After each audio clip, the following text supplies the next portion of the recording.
Hello everyone, আজকে দেখাবো হচ্ছে চিংড়ি মাছ দিয়ে লাউ রান্না। আর এই চিংড়ি মাছগুলো ছিল মিডিয়াম থেকে বড় সাইজের। সো দেখেন কি সুন্দর লোভনীয় লাগছে। এই রেসিপিটাই পুরোটা আপনাদের সাথে শেয়ার করব। তো যেই দিন লাউ দিয়ে চিংড়ি মাছটা রান্না করা হবে ওই দিন আমার বাবা বাজার থেকে অনেকগুলো চিংড়ি মাছ কিনে এনেছিল। তো এই জন্য এখন চিংড়ি মাছগুলো ধুয়ে ভালো মতো কেটে রেখে দিয়েছিল। এখন রান্নাটা যেহেতু বসানো হবে এই জন্য কড়াইতে দিয়ে দিল পরিমাণ মতো সয়াবিন তেল। আর এইখানে বেছে রাখা চিংড়ি মাছগুলো হলুদ এবং পরিমাণ মতো লবণ দিয়ে হালকা একটু ভেজে নিতে হবে। আর এই চিংড়ি মাছগুলা খেতে এত ভালো লাগে কি আর বলবো। আর চিংড়ি মাছের যে মাথাগুলা ছিল সেটা কিন্তু আবার ভালো মতো ধুয়ে বেটে রসটা রেখে দিবে। আর সেই রসটাই এখানে দিয়ে দেওয়া হলো চিংড়ি মাছ ভাজার উপরে। চিংড়ি মাছগুলো বেশি ভাজা যাবে না, মিডিয়াম আকারে ভাজা হলেই সেই মাথা বাটাগুলো ভালো মতো দিয়ে এখন কষিয়ে নিতে হবে। চিংড়ি মাছ এবং চিংড়ি মাছের মাথার বাটাটা ভালো মতো কষানো হয়ে গেলে এখন হচ্ছে কেটে রাখা লাউগুলা দিয়ে দিতে হবে। আর লাউগুলা হচ্ছে ভালো মতো কেটে ধুয়ে রেখেছিল সেটাই দিয়ে দিল। একটু মিডিয়াম সাইজ করে একটু গোল গোল করে কাটা হয়েছে, বেশি লম্বা করা যাবে না। তো কেটে রাখা লাউগুলা দিয়ে এখন চিংড়ি মাছের সাথে ভালো মতো সিদ্ধ করে নিতে হবে। তো প্রথমে ভালো মতো মিশিয়ে নিই, তারপরে একে একে আমি পরিমাণ মতো লবণ, এরপর হলুদের গুঁড়া যা যা দেওয়ার দিয়ে ঢেকে দিব। তো এখানে দিয়ে দিলাম পরিমাণ মতো লবণ এবং দিয়ে দিব হচ্ছে পরিমাণ মতো হলুদের গুঁড়া এবং দিব হচ্ছে বেশ কিছু কাঁচামরিচ।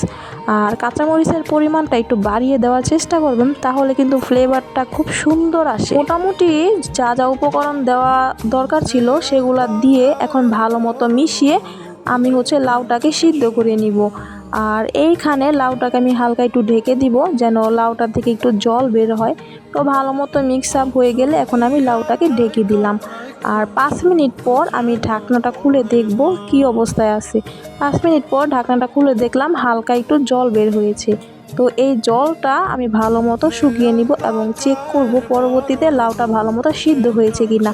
তো ভালো মতো আমি নাড়াচাড়া দিয়ে নিচ্ছি। এখানে কিন্তু কোনো জল দেওয়া হয়নি, লাউ থেকেই জলটা বের হয়েছে। তো আরেকটু সময় আমার রান্নাটা করে নিতে হবে, মানে লাউটাকে সিদ্ধ করে নিতে হবে। তো দেখেন লাউটা কিন্তু সিদ্ধ হয়ে গিয়েছে, এখন আমি সম্বার দিয়ে দিব। তো এক সাইডে নামিয়ে রেখে দিলাম এবং ওই কড়াইয়ের মধ্যে আবার দিয়ে দিলাম পরিমাণ মতো সয়াবিন তেল।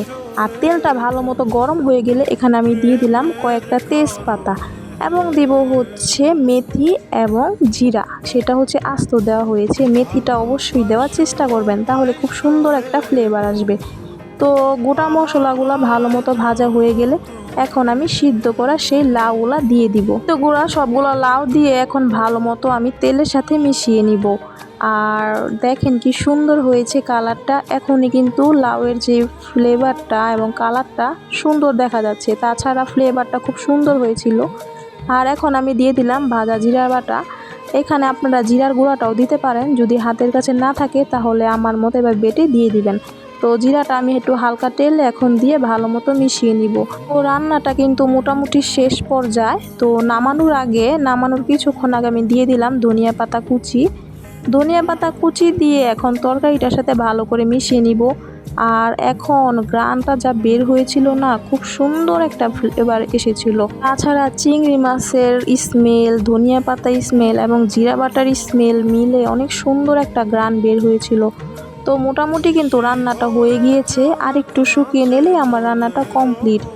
আর এই তরকারিটা খেতে অনেক বেশি ভালো লাগে।